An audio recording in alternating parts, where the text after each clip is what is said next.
Hi, my name is Goldman. I'm the director and founder of Goldman and Associates. Our firm has a primary focus on family law issues here in Michigan, and today we're going to continue our video series designed to educate and inform the public, so please subscribe to our channel. I want to talk about the division of assets today in the context of a divorce. Now, we all know that in a divorce, the court is going to look at marital assets and determine how they should be split. And I guess at least as a preliminary issue, we start out with the proposition that marital assets are going to be divided equally. It's not always the case. Sometimes there are exceptions, but that is how we're going to approach this discussion right now, because the issue that we're going to tackle today is, what if the assets are marital in that they've been utilized as part of the marriage, they've been understood to be part of the marriage, but technically they're in the name of the in-laws. Now, we see this a lot. In-laws own the house. Now, the family's been living in there forever. Family's paying all the bills. They are declaring this as their residence. They say, come over to my house, and they mean the house that they live in. The kids think it's their residence. Now there's a divorce. What do?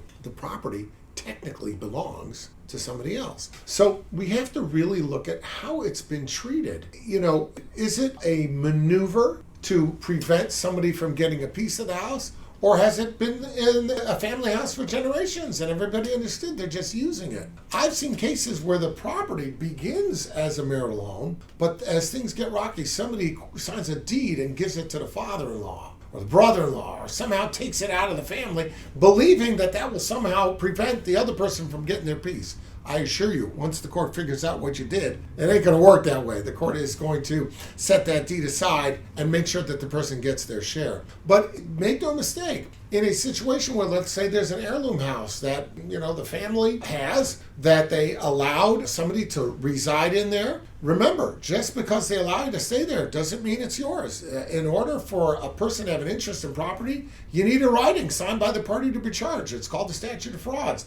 In a situation involving real estate, you're going to need a deed. And the deed's going to have to say from dad and mom to you and the spouse. And if you don't have a deed, all you've got is permission to stay in the house. And when there's a divorce, guess what? There's nothing to divide. That property is going back to the in-laws because it never left the in-laws. It was always theirs. And if you want to say, well, what do you mean? I painted it. I changed out the floor. I did this. I did that. All right, so maybe you got a claim. You improved someone else's house. Maybe you've got a $30,000 claim against them for the new floors you put in and the new bathroom you put in.